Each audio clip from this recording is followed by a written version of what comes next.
సత్యధర్మ దర్శనం ప్రేక్షకులకి శుభస్వాగతం.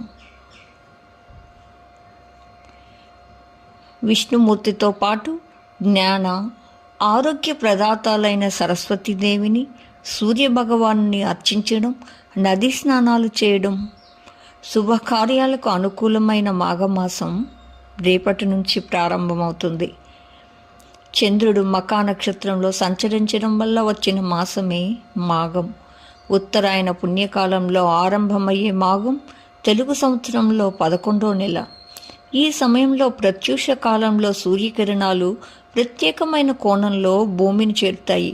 అందుకే నదిలోనూ సముద్రంలోనూ మాఘస్నానం ఆచరించి సూర్యభగవానుడికి అర్ఘ్యం సమర్పిస్తే ఆరోగ్యాలు ప్రాప్తిస్తాయని, చేసిన పాపాలు తొలగిపోతాయని శాస్త్రాలు చెప్తాయి.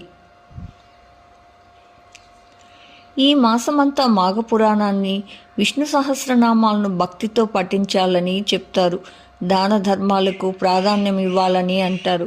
దీనివల్ల సకల అభిష్టాలు సిద్ధిస్తాయని, కోటి పుణ్య క్రతువులు నిర్వహించిన ఫలితం లభిస్తుందని విశ్వాసం. అక్షరాభ్యాసం, వివాహం, గృహప్రవేశం, నామకరణం, ఉపనయనం ఇలా ఏ శుభకార్యాన్ని తలపెట్టేందుకైనా అనువైన మాసం ఇది. ఈ నెలలో వచ్చే పౌర్ణమితో పాటు పంచమి, సప్తమి, ఏకాదశి తిథుల్ని పర్వదినాలుగా పరిగణిస్తారు. ముఖ్యంగా మాఘశుద్ధ పంచమికి వసంత పంచమి లేదా శ్రీ పంచమి అని పేరు. అక్షరాలకు అధిదేవత అయిన సరస్వతీదేవి అవతరించిన పుణ్యదినమిది. ఈ శుభ సమయాన అక్షరాభ్యాసం చేయిస్తే పిల్లల చదువులకు ఏ ఆటంకం ఉండదంటారు.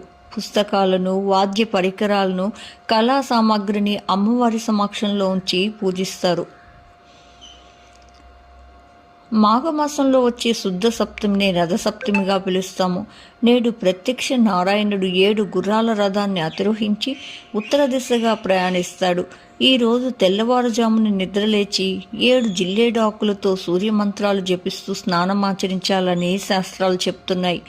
ఎరుపు రంగు పూలతో, ఆవు నెయ్యి దీపాలతో కాలసాక్షిని ఆరాధిస్తారు. ఈ స్వామి ఎదురుగానే ఆవు పిడకలపైన ఆవు పాలతో పరమాన్నం వండి చిక్కుడు ఆకుపైన నివేదిస్తారు. రథసప్తమి నాడు సూర్యభగవాన్ని పూజిస్తే శత్రు, రుణ, రోగబాధలు తొలగిపోతాయని విశ్వాసము. ఈ రెండింటి తర్వాత భీష్మ పితామహుడు పాండవులకు విష్ణు సహస్రనామాన్ని మహోపదేశం చేసిన మాఘశుద్ధ ఏకాదశి వస్తుంది. దీన్ని భీష్మ ఏకాదశిగాను పిలుస్తారు. ఈ రోజున విష్ణు సహస్రనామాలను పఠించడంతో పాటు ఉపవాసం చేయాలని అంటారు. అదేవిధంగా మాఘ పౌర్ణమికి ఎంతో ప్రాధాన్యం ఉంది. మహామాఘిగాను